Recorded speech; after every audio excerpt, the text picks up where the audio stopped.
Máis de medio cento de bailaríns participarán no Festival Salsa na Rúa que se celebrará en Ribeira os días 28 e 29 de agosto.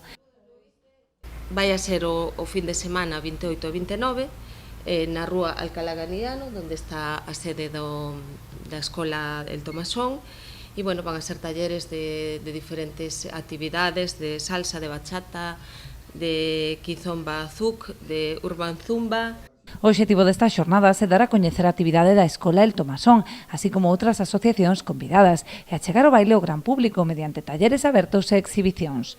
El festival va a durar 2 días y el objetivo principal es que todas las calles se inunden con talleres de gente deseando aprender. Después también el sábado por la noche tenemos la actuación principal, que es donde nosotras vamos a exhibir nuestras coreografías y donde los invitados también van a poder exhibir sus coreografías, pero lo que más pretendemos es conectar con la gente mediante los talleres que serán el viernes por la tarde y el sábado por la mañana, y también mediante el social, que sería el sábado por la noche, que es un momento para que todos podamos compartir bailes con todos, y es una manera súper divertida y súper dinámica de aprender a bailar y de conocer gente con la cual compartir este hobby que a nosotras tanto nos gusta. Este año es una característica. Nosotros tenemos 57 artistas.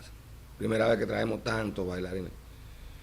Hay 5 escuelas y hay 5 escuelas que vienen de Portugal, Coruña, de Arteixo, ¿de dónde más, Yanire?